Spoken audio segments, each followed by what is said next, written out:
7장 1절부터 9절까지입니다. 7장 1절부터 9절까지 한 절씩 교독합니다.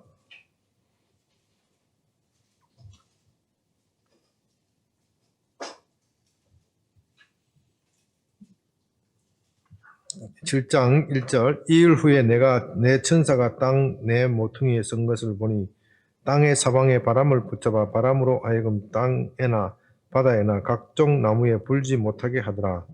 또 봄에 다른 천사가 살계신 하나님의 인을 가지고 해 돋는 데로부터 올라와서 땅과 바다를 해롭게 할 권세를 받은 내 천사를 향하여 큰 소리로 외쳐 이르되 우리가 우리 하나님의 종들의 이마에 인치까지 땅이나 바다나 나무들을 해하지 말라 하더라.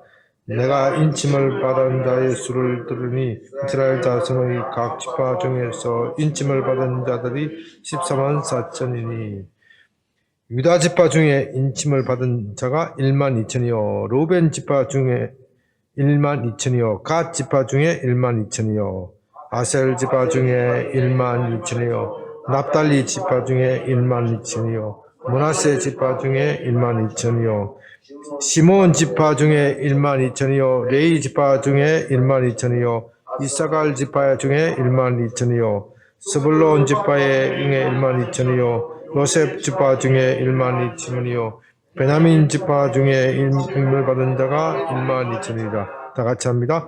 이를 위해 내가 보니 각 나라와 족속과 성과 방언에서 아무도 능히 셀 수 없는 큰 무리가 나와 흰 옷을 입고 손에 종려가지를 들고 보좌 앞과 어린 양 앞에서 거기까지 합니다. 이제 요한계시록 제 17강 하나님의 인치심을 받은 14만 4천 명이라는 제목으로 말씀드립니다. 오늘 본문의 제목은 요한계시록 강해 중에서 요한계시록 중에서도 가장 논란이 많고 또 유대인들이 좋아하는 14만 4천 명 하는 숫자에 대해서 이야기 나옵니다. 본문을 살피기 전에 이 7장의 말씀이 6장과 아주 긴밀하게 관계되어 있기 때문에 6장의 말씀을 좀 우리가 지난번 강의에 해드린 것에 대해서 좀 살펴볼 필요가 있습니다. 6장에서 네 말이 나타났다고 했습니다. 이 네 말은 모두 전쟁을 상징하는 것이다. 그 말이 땅에 화평을 제거한다. 화평을 제거한다는 것은 곧 전쟁을 상징하는 것이죠. 이 세상은 끝없는 전쟁에 시달리게 됩니다. 전쟁이 있으면 내전도 있고 국가 간의 전쟁도 있고 하여튼 이 세상에는 끝없는 분쟁 속에 있고 세상이 분쟁 속에 있으면 자연적으로 사람이 살기가 힘듭니다. 각박하게 되고 물가가 오르고 정말 서민들은 살기가 힘들지요. 그 전쟁의 결과 땅의 4분의 1이 검과 흉년과 사망과 이런 것들로부터 짐승들로부터 죽임을 당한다. 다시 말해서 땅이 죽임을 당한다. 땅은 사망이 지배하고 있다. 4분의 1이라는 것은 정말 어마어마한 숫자죠. 그러나 그 가운데서도 주님은 자비를 잃지 않았습니다. 감람류와 포도주는 해치지 말라. 감람류와 포도주는 해치지 말라. 이 감람류와 포도주가 무엇이냐 하는 것에 대해서는 여러 가지 설이 있지만 결국 그리스도인들은 이런 환난 속에서도 세상의 전쟁과 환난 속에서도 하나님이 보호하시기 때문에 결코 해칠 수 없다. 우리의 육신은 해칠 수 있어도 영혼은 해치지 못한다. 여러 가지로 그렇게 해석할 수 있습니다. 그러나 이런 전쟁의 끝에 결국 하나님이 6장에 보면 마지막에 보면은 다섯째 인을 떼실 때 여섯째 인을 떼실 때 마지막 심판이 임한다. 마지막 심판이 임하면 13절에 6장 13절에 하늘에 별이 무화과나무가 대풍에 흔들려 쓰리건 열매가 떨어지는 같이 땅에 떨어져 버린다. 그들이 한참 잘 나가는 것 같지만 한번 하나님께서 바람이 불면 우두둑 떨어진다. 14절에 하늘은 두루마리가 말리는 것 같이 떠나고 각 산과 섬은 제자리에서 옮겨지며 산과 섬 이런 것들은 다 자기는 아무도 흔들 수 없다. 그렇게 생각하지만 이 어마어마한 지각 변동 속에 다 자기 자리를 지키지 못한다. 그러니까 꼭 이 산과 섬을 물리적인 산과 섬으로 생각해서는 안 된다. 그런 것은 큰 의미가 없는 겁니다. 여기서 말하는 사람들은 산이나 섬 이것은 절대로 없어지지 않을 것이다 생각하지만 내 지위, 내 권세는 절대로 없어질 것이라고 생각하지만 이것들이 하나님의 심판대 앞에서는 다 아무 쓸데가 없는 것이 된다. 그렇게 될 때 땅의 임금들과 왕족들과 장군들, 부자들, 강한 자들 모든 종과 자유인이 굴과 산과 바위에 숨어 산들과 바위에게 말하되 우리 위에 떨어져 보좌에 앉으신 이의 얼굴에서와 그 어린 양의 진노에서 우리를 가려라. 너무나도 창피롭고 부끄러운 것이죠. 그들은 이 세상에 살면서 이 세상이 영원할 것이다 생각하면서 그렇게 세상에 즐기면서 살았습니다.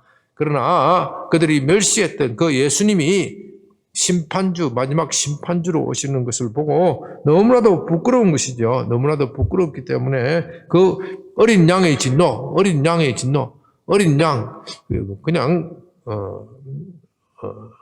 그냥 뭐 장군의 진노, 대왕의 진노 하면 좀 그렇다잖아요. 참 어린 양의 진노라 하는 게 참 결합이 잘 안 되잖아요. 그죠? 양이 진노해봐야 얼만큼 진노하겠느냐. 세상이 그들은 예수님을 한갓 양으로만 보고 멸시하고 천대했지만 그 양에 의해서 참 심판을 받고 괴로움을 받고 고통을 받으니까 얼마나 창피하고 부끄럽겠습니까? 그러니까 그 심판의 날에 도저히 부끄러움을 견딜 수 없어서 산들과 바위가 내 위를 덮었으면 좋겠다. 그럴 정도로 부끄러운 그날이 온다. 그래서 6장 17절에 그렇게 묻습니다. 그들의 진노의 큰 날이 이르렀으니 누가 능히 서리요? 6장 17절에서 6장에서는 그렇게 누가 능히 설 수 있겠느냐? 하나님의 심판대에서 누가 능히 설 수 있겠느냐? 그렇게 질문을 하면서 끝을 맺고 이 7장에서는 누가 능히 설 수 있느냐 하는 데 대한 답입니다. 답. 7장은 누가 능히 설 수 있느냐 하는 답인데 결론적으로 말하면 살아계신 하나님의 인치심을 받은 14만 4천 명이 능히 설 수 있다. 이 사람들만이 능히 설 수 있다. 그런 내용으로 되어 있습니다. 그것을 생각하면서 7장을 한번 살펴봅니다. 1절에 2일 후에 내 천사가 땅 내 모퉁이에 선 것을 보니 내 천사가 땅 내 모퉁이에 섰다. 온 세상을 지키고 있다. 그런 뜻입니다. 사라는 것은 동서남북, 유대에서 동서남북, 온 세상을 뜻하는 것이죠. 땅의 사방 바람을 붙잡아 바람으로 하여금 땅이나 바다에나 각종 나무에 불지 못하게 하더라. 앞에서 보니까 6장 13절에서는 바람이 불어서 대풍이 흔들려서 하늘의 별들이 또 별들이 우두둑 떨어지잖아요. 하늘의 별들. 이 사람들은 이 세상에서 잘났다고 생각하는 사람들이 마치 내가 하늘의 별과 같이 빛나는 존재다. 그것이 바람이 불러 후루룩 다 떨어져 버렸는데 그러나 이 내 천사는 바람을 붙잡아서 바람의 크기를 조절하고 있다. 아직까지 하늘의 별들이 완전히 떨어지지 않는 시기다. 그런 뜻이죠. 그러니까 심판이 곧 임박했지만은 아직 종국적인 심판은 아니다. 왜냐? 하나님께서 그래도 자비로서 대풍을 불지 못하도록 바람을 붙잡고 있다. 심판을 연기시키고 있다. 그런 뜻입니다. 왜 하나님께서 심판을 연기시키냐 하는 것이 2절에 나와 있습니다. 또 봄에 다른 천사가 살아계신 하나님의 인을 가지고 해 돋는 데로부터 올라와서 땅과 바다를 해롭게 할 권세를 받은 네 천사들, 다시 말해서 1절에 바람을 불게 하는 천사들이죠. 심판의 천사들에게 아직은 심판의 때가 이르지 않았다, 그렇게 외치라는 것이 외칩니다. 이런데 왜 우리가 우리 하나님의 종들의 이마에 인치기까지 땅이나 바다나 나무들을 해치지 마라. 우리 하나님의 종들의 이마에 인치기까지 아직까지 내가 할 일이 있다. 하나님께서 하실 일이 있으니까 종국적인 심판을 미루라, 연기하라, 그런 뜻이 되겠습니다. 종국적인 심판은 아직까지 하나님이 하실 일이 있으니 잠시 미루라. 잠깐만. 우리가 하나님 말하는 잠깐만, 그죠? 그 하실 일이 뭡니까? 하나님께서 이마에 뭐예요? 살아계신 하나님의 인. 여기서 인이라는 의미가 참 중요합니다. 옛날에 왕들이 아무나 인을 가지고 있는 거 아니에요. 왕들이 인을 가지고 있었어요. 어디다 인을 가지고 있습니까? 인을 가지고 반지로 딱 끼고 있어요. 옥새라 그러죠. 옥새. 뭡니까? 모르떡에 에스더서에 보면은 왕이요, 뭐라 그래요? 가지고 있는 인을 딱 주면서 조서를 쓰라 그러잖아요. 딱 인을 쓰는 거예요. 인을. 그게 인이요. 보통 인이 아니 그냥 인이고, 살아계신 하나님께서 가지고 있는 인을 네 천사에게 맡기시면서 아직까지 구원받을 사람이 있는데 저 사람이 이마에 그 인을 쳐라. 그 인을 치는 것은 특별한 소유를 말하는 겁니다. 이 사람은 특별한 소유니까 온 세상에 바람이 불고 환란과 풍파가 올 때 이 사람들은 뭐예요? 면제. 이 사람들은 내 특별한 소유니까 건드리지 마. 그 표시예요. 그 표시. 그 표시. 그 표시를 하기까지는 하나님의 최후의 심판대에서 인친 사람들이 있는데, 그 사람들이 인침을 받을 대상들이 있는데 그 인칠 때까지는 좀 기다리라, 그런 뜻입니다. 그렇다면 이는 무엇을 말하겠습니까? 이는 무엇을 비유로 이야기를 하겠습니까? 구원인데요. 구원이죠. 하나님의 특별한 소유를 표시를 하라 그러는데, 성경에 성령을 인치심으로 그렇게 이야기를 합니다. 고린도서 1장 22절에 우리에게 인치시고 보증으로 우리 마음에 성령을 주셨다, 그렇게 표현합니다. 보증으로. 우리가 구원받은 증거가 무엇이냐? 무엇이죠? 우리 마음에 성령이 거주하신다. 성령이, 우리 마음에 성령이 거주하는 것이 보증이다. 보증은 뭐예요? 아직 내가 주문한 물건을 받지는 못했어. 받지는 못했지만 보증서를 보면 뭐예요? 반드시 때가 되면 올 것이다. 약혼하면은요, 약혼 반지를 서로 교환하잖아요. 그 약혼 대상자가 멀리 가 있어도 저 인간은 반드시 나를 배신하지 않고 때가 되면 나에게 돌아올 것이다. 뭘 보면서 기다리는 거예요? 약혼 반지를 보면서 그걸 기억하는 거예요. 그게 보증이에요, 보증. 그게 보증금이에요, 보증금. 보증. 그러니까 하나님께서 우리에게, 우리 믿는 신자들에게 이 세상을 살 때 성령을 선물로 주신다.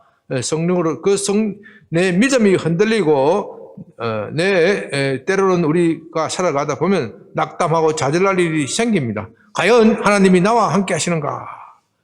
의심할 일이 생기면은 너희 안에 있는 성령을 생각해 보라. 지금까지 그 성령께서 너에게 어떻게 너를 인도하셨고 너를 어떻게 지도했느냐? 그것을 기억해 보라. 우리가 성령이 우리 속에 있는지 없는지 어떻게 압니까?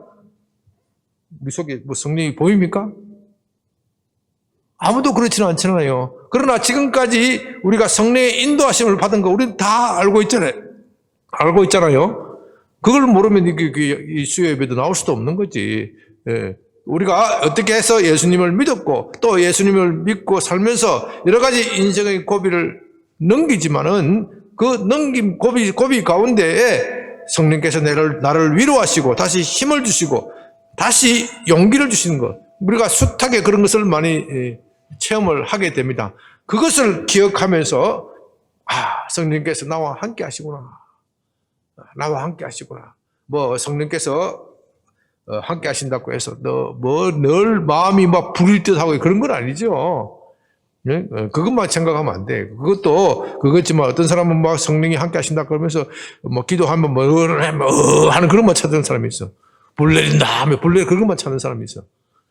그건 아니고, 네? 그런 것도 물론 우리가 성령의 뜨겁게 역사하시는 그런 것도 참 필요하고 중요하지만 그보다 더 중요한 것은 우리의 삶 속에 함께 동행하시고 함께 역사하시던 그걸 기억하는 거예요. 그걸 기억하면서 떠올리면 우리 마음속에 다시 믿음이 회복되고 믿음이 다시 부릴 듯 하는 겁니다. 그렇게 할 때 우리에게 그 보증으로 있음을 내게 알게 되는데 그 성령의 인을 어디다 친다 그랬어요? 어디다가 쳐요? 이마에 쳐요. 자, 이게 중요한 의미를 가지고 있는 겁니다. 짐승의 인은 어디다 쳐요? 우상 숭배하는 자는 짐승의 인을 받는다. 그렇게 어디다 쳐요? 이마나 손. 왜 성령의 인은 손에 치는 것이 아니라 이마에 친다 그랬어요. 왜? 성령 받은 사람은 다 알게 된다 이 말이에요. 다 알게 된다. 우상 숭배자들은 자기가 숨길 수도 있어요. 경우에 따라 이렇게 배신하고 저렇게 할 수도 있지만 예수 믿는 사람들은 항상 일관성이 있어야 돼. 내 믿음이 세상 밖으로 드러나야 돼. 내 믿음이 세상 밖으로 드러나야 돼. 그러니까 내가 예수님을 믿는다고 하면서 내 믿음을 표현하지 않는 사람은 성령의 인을 아직 받은 사람이 아니요. 뭐 자기 혼자서 어디 손바닥에 받았는지 모르겠지만은 그러나 하나님이 치신 인이 아니야. 그래서 예수님께서 뭐라고 말씀하십니까? 너희가 사람들 앞에서 나를 시인하면 나도 내 아버지 앞에서 너희를 시인할 것이지만 너희가 사람들 앞에서 나를 부인하면 나도 내 아버지 앞에서 너희를 부인하리라. 이마에 인치신다는 것은 한마디로 말하면 우리의 믿음이 적극 세상으로 표현되어야 한다. 그렇지 않으면은 믿는다는 것이 소용이 없게 된다. 예, 우리 기독교의 믿음은 표현하는 믿음이어야 합니다. 그냥 혼자서 내 속에서 예수님이 나의 구세주이심을 믿습니다. 이렇게 소용해봐야 소용이 없어. 소용이 없어. 그것을 외부로 표현하고 시인하고 고백해야 돼요. 그것이 이마에 있는 거예요. 짐승의 표는 내가 무슨 우상 숭배자다 뭐다 하는 거 숨겨도 돼. 멸망받는데 뭐 꼭 호신해야 될 건 아니지. 그러나 성령 받은 사람, 예수 믿는 사람은 반드시 하나님께서 이마에 인을 치게 되고 그 인을 치는 것은 나도 알게 되고 세상 사람도 알게 되는 거예요. 예수 믿는 사람은 나도 믿는 것을 시인하는 것이고 세상 사람들이 볼 때도 저 사람은 예수 믿는 사람이다. 그렇게 살려면 박해를 받게 돼 있지. 손에 이마를 딱 쳐서 인을 쳤으면은 적당히 회피할 수 있잖아요. 어려움이 닥치고 예수 믿으면 너 죽어 하면 살짝 숨길 수가 있지만은 이마에 인을 치는 사람은 그렇게 숨길 수가 없어요. 모든 사람이 봐라 이거예요. 너의 믿음이 예보적으로 공개되어야 한다. 그것을 뜻하는 겁니다. 다시 말해서 이것은요, 우리 예수 믿는 사람은 그 이마의 인 때문에 복도 받지만 고난도 받는 거예요. 복도 받지만 고난도 받는 거예요. 그 이마의 인 때문에 내가 예수 믿는다는 그것 때문에 이 세상에 주님으로부터 복도 받지만 또 세상으로부터 고난을 받는다는 거예요. 그러나 걱정하지 말라, 두려워하지 말라. 왜? 내가 너희에게 성령을 주셨다. 내가 너희에게 성령을 주었다. 그 그 성령이 너희와 함께 있어서 너희 세상을 이기게 한다. 그러므로 주님께서 말씀하시기를 너희 안에 계신 이가 세상에 있는 세상보다도 크다. 그렇게 말씀하시는 겁니다. 그러므로 우리는 이 세상에서 고난을 받지만 우리 안에 있는 성령으로 말미암아 능히 이긴다. 이것이 어떻게 생각하면 요한계시록의 핵심 메시지이기도 합니다. 요한계시록을 보면요, 무시무시한 이야기들이 많이 나오고 무시무시한 심판의 이야기들이 많이 나오고 그것이 매우 임박하다. 그렇게 많이 경고를 하고 있는데, 그러나 그것은 겁질려고 하는 것이 아니에요. 겁질려고 하는 것이 아니고 궁극적으로는 우리 안에 계신 이는 우리보다도 더 크신 분이기 때문에 너희 그리스도인들은 여기에 기죽지 말고 너희 안에 계신 그 성령을 믿으면서 극복하고 파고를 넘어가라. 그러면 생명의 면류관이 너희에게 있다. 그렇게 말씀하는 겁니다. 그런 관점에서 이 14절에 보면요, 14절을 내가 말하기를 내 주여 당신이 하나이다. 그가 나에게 이르기되 이는 큰 환난에서 나오는 자들인데 어린 양의 피에 그 옷을 씻어 희게 하였느니라. 이렇게 말합니다. 누가 성령을 받은 사람이냐? 그 똑같은 이마에 인치신 사람이나 여기에 어린 양의 피에 그 옷을 씻어 희게 된 사람, 똑같은 뜻입니다. 같은 사람이 같은 사람. 그래, 다시 말해서 우리는 예수님을 믿을 때 성령을 선물로 받게 되고 그 성령께서 우리와 늘 동행하시면서 우리를 지키시고 보호하신다. 그것을 믿으라는 겁니다. 그 다음에 14만 4천 명. 그렇게 인침을 받은 자의 숫자가 이스라엘 자손 중에서 14만 4천이다. 14만 4천을 좋아하는 종파가 있죠. 특히 사입이 있도록 14만 4천을 좋아합니다.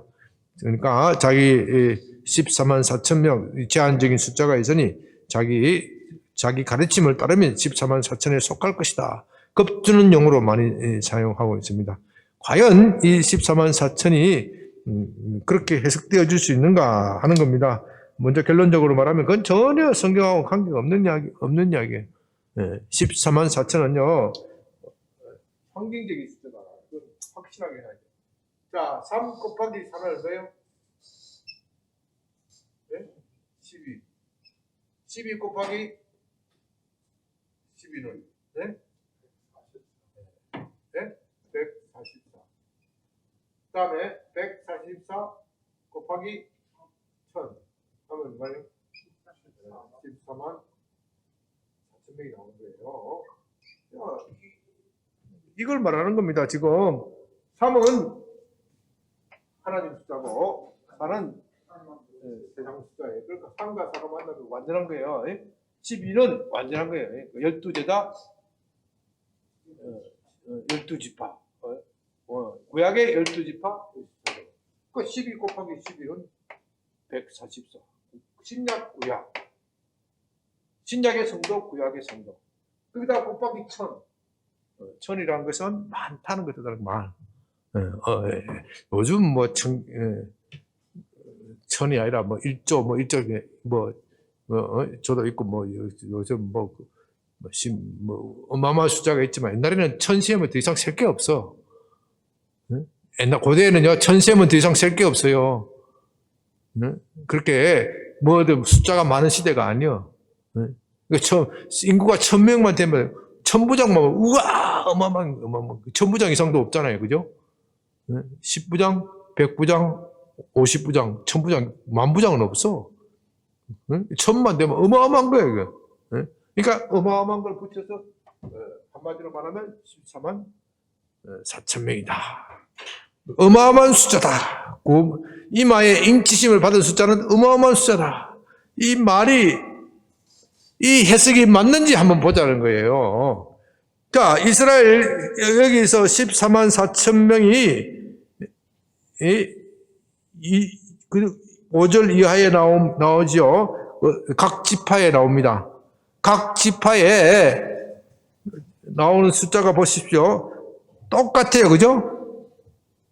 구원받는 사람의 숫자가, 이마에 인치심을 받은 숫자가 똑같아요. 그죠? 유다 지파 중에서 12,000, 루벤 지파에서 12,000. 어떻게 이럴 수가 있어? 그거는 말이 안 맞죠. 그죠? 우선 이것만 막 봐더라도, 하나님이 아무리 구원을 하더라도 그렇지, 자로 딱 젠드 돼가지고, 구약의 각 지파를, 사람을 보십시오. 딱딱 잘라듯이 그렇게 안 잘라져. 이거는 상징적인 숫자라는 것은 이 숫자만 보면 쫙 나와요. 그리고 이 지파를 자세히 보면요. 첫째는 어느 지파가 제일 먼저 나옵니까? 유다 지파가 제일 먼저 나와요. 구약의 이스라엘 지파의 족보는 누가 제일 먼저 나와야 돼요? 네, 루벤 지파가 제일 나와요. 유다 지파가 제일 먼저 나오는 것은 유다 지파 중에 누가 나오는 거예요? 메시아이신 예수가 나오는 거예요. 이건 메시아 족보라는 거예요. 네? 이건 메시아 족보예요. 구약의 족보는 누구 족보예요? 야곱의 족보잖아요. 야곱의 족보. 네? 야곱의 족보고 이스라엘의 족보지만은 이건 메시아의 족보예요. 그 다음에 이거 자세히 보면요, 이 구약에 있어서는 레위가 야곱의 12 아들 중에 한 사람인데 땅을 분길받을 때는 레위는 없어지고 누가 대신습니까? 요셉의, 그죠? 요셉이 두 아들이 누구예요? 므낫세. 므낫세. 에브라임이 그러니까 요셉은 두 몫을 받는 거예요. 레위는 제사장으로서 분깃이 사라져 버리고 이스라엘 전체적으로 다 흩어져 버려요. 네? 이스라엘 전체적으로 다 흩어져 버려요. 그 대신에 므낫세와 에브라임인데 여기에 보면 누가 끼어 있어요? 레위가 끼어 있어. 그 다음에 누가 빠져 있어요 지금? 단이 빠져 있고 또 에브라임이 빠져 있어. 단이 빠져 있고 또 에브라임이 빠져 있어. 또 하나 이상한 것은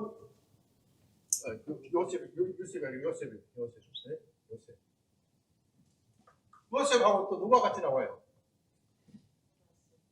네? 아니 요셉하고 누가 같이 나와요? 므낫세는 빠지고 요셉하고 므낫세가 같이 나와요. 아니 어떻게 아들하고 아버지하고 같이 받아? 그렇죠? 그러니까 이거는 메시아 족보의 상징적인 것을 말하는 것뿐이에요. 이게 메시아 족보. 구약에 이스라엘 백성들 중에 14만 4천 명을 받는다. 그 뜻도 아니고, 그 뜻도 아니에요. 이스라엘의 12지파 중에서 지금 12지파가 보면요, 유다 지파와 베냐민 지파는 남쪽 유다에 있으니까 살아남았고 나머지 10지파는 어디로 간지도 몰라. 북왕국 이스라엘이 망했을 때 물론 많은 수가 남쪽으로 내려오기도 했지만은 대부분 어디 간지도 몰라. 그 사람이 지금 DNA 검사하면 누구 어느 지파 나오는지 모르겠는데 그 사람들이 지금 어느 지파에 속한지도 제대로 알 수도 없는 거예요. 하나님이 그거 일일이 따져가지고 그거는 유시하게 해석하면 안 되고 이스라엘 이야기를 하는 건 아닌 건 분명하고 그 다음에 14만 4천이라는 것이 그러면 뭐냐 이거 뭐냐 이 지파는 뭐 이렇게 속하느냐. 그러니까 이거는 신약에 있어서 12사도, 구약에 있어서 12지파, 구원받는 성도들을 뜻하는 거고, 이 구원받는 성도들은 엄청나게 많다는 겁니다. 많다는 거예요. 12 곱하기 12 곱하기 1000. 엄청나다. 그것을 상징하는 겁니다. 그래서 그것을 생각하면서 9절을 보십시오. 7장 9절. 이를 위해 내가 보니 각 나라와 족속과 백성과 방언에서 아무도 능히 셀 수 없는 큰 무리가 나와 흰 옷을 입고 손에 종려 가지를 들고 보좌 앞과 어린 앞에 서서 큰 소리로 외치더라. 구원하심이 보좌에 앉으신 우리 하나님과 어린 양에게 있도다. 구원의 노래를 부르는 거예요. 이 사람들이. 그러니까 14만 4천 명과 9절에 나오는 셀 수 없는 큰 무리는 같은 거예요. 이제 해석이 됩니까? 여러분들은 다시는 이 이단 무리에 대해서 이단 것들이 이상하게 해석한 것에 대해서 흔들리면 안 돼요. 같은 거예요. 같은 거. 같은 거예요. 그런데 참 셀 수 없는 큰 무리라 그랬는데 성경에 보면요. 어떤 데는 보면 구원받은 사람의 숫자가 적다 그렇게 얘기해요. 그죠? 어떤 데 보면 또 많다 그래요. 적다. 어떤 데 보면 적다. 왜 그랬을까요? 오늘 본문에 보면 구원받은 숫자가 엄청 많다 그렇게 하길래요. 그런데 예수님은 말세에 믿음 있는 자를 보겠느냐. 인자가 다시 올 때 인자가 다시 올 때 믿음 있는 자를 보겠느냐. 그렇게 이야기하세요. 그 말은 구원받는 사람의 숫자가 적다 그렇게 하겠어요. 왜 그렇게 했을까요? 이것은요, 많다 적다 하는 것은요, 이게 주관적인 숫자예요. 감정적인 숫자예요. 네? 절대적인 숫자가 아니라 이 말이에요. 예수님은 많은 사람이 구원을 받기를 원하는데 기대에 못 미치면 뭐예요? 아무리 많아도 적다 이렇게 말하는 거예요. 그런데 이 지금 성도들이 환난을 통과하고 있는데 구원받은 사람이 적다 이렇게 말하면 환난을 통과할 힘이 나야 안 나요? 통과를 지금 성도들이 요한계시록에 지금 엄청난 환난이 밀려오는데 이 사람들 앞에 너 그래 봐도 구원받기가 얼마나 힘드는지 아니? 부자가 구원받기가 어때요? 낙타가 바늘 끄는 거 가르치는 거 알아. 그거 알잖아. 그거 얼마나 힘들어. 그렇게 말하면 에이 안 받고 말지. 이런 인간이 생길까요? 안 갈까요? 네? 이런 인간이 생기겠어요? 안 생기겠어요? 생기죠. 그러니까 여기에서는 믿음을 격려하기 위해서 그 환난을 당하는 그 성도들에게 믿음을 격려하기 위해서 엄청나게 많다고 말하는 거예요. 엄청나게 그렇다고 해서 그 말이 틀린 말이에요. 두 말은 다 똑같은 말이에요. 그러니까 그 안타까운 주님이 할 수만 있으면 많은 사람을 구원받기를 원하는 그 심정으로 보면은 아무리 많아도 뭐예요? 아직도 저 자식이 와야 되는데 안 왔다 이거예요. 그러면 뭐예요? 주님 보시기에 적다 이렇게 말하는 거예요. 이것은 사랑의 표현의 말씀이지 절대적인 숫자로 생각해서는 안 된다 하는 겁니다. 이제 말씀을 마칩니다. 우리가 구원받았다는 증거가 무엇입니까? 우리 이마에 성령의 인치심이 있어야 된다. 그것은요, 우리의 믿음을 적극 표현하는 거예요. 적극 표현하는 거. 비록 내가 고난을 받고 세상에 때로는 안 될 수도 있어. 일이 안 풀릴 수도 있어. 내가 생각하는 만큼 돈이 안 벌릴 수도 있고, 내가 생각하는 직장을 잡을 수도 없을 때가 있고, 세상에 조롱을 당할 때가 있어요. 세상에 조롱을 당할 때가 있어요. 그런 것들이 나의 그리스도인의 표지를 빼앗아 갈 수는 없는 거예요. 그런 가운데서도 내가 믿음을 기억하고 내 믿음을 적극적으로 표현하고 있는가? 그 사람은 성령의 인치심이 있는 거예요. 그러나 거기에 죽어서 기죽으면은 다시 생각을 해봐야 돼. 그러나 주님께서 우리에게 말씀하십니다. 비록 우리가 세상에서 환난을 받고 고난을 받고 힘들지만은 반드시 우리와 함께 하시고 또 너희 믿음의 동료들도 믿음의 선진들도 그와 같이 고난을 당하였으니 너희가 반드시 이기고 내게로 오라. 구원받은 사람의 숫자가 너무나도 많다. 우리 하나님의 우주적인 스케일로 볼 때 14만 4천 명을 구원받아가지고 성이 차겠어요? 안 차겠어요? 14만 4천 명만 구원받아가 성이 차겠어요? 안 차겠어요? 안 차지요. 우주적인 스케일로 봐가지고. 찬양대를 만들어도 14만 4천 명이면 하나님 앞에서는 너무 적은 숫자예요. 무슨 말씀인지 아시겠죠? 너무나도 적은 숫자예요. 하나님의 찬양대에서는. 적어도 수천, 수만 명, 수억은 돼야지. 찬양대를 만들어도 하나님 앞에서는. 그러므로 주님께서 우리를 이 말씀으로 위로하고 격려하시니 우리가 이 말씀을 믿고 열심으로 나아갑시다. 아멘.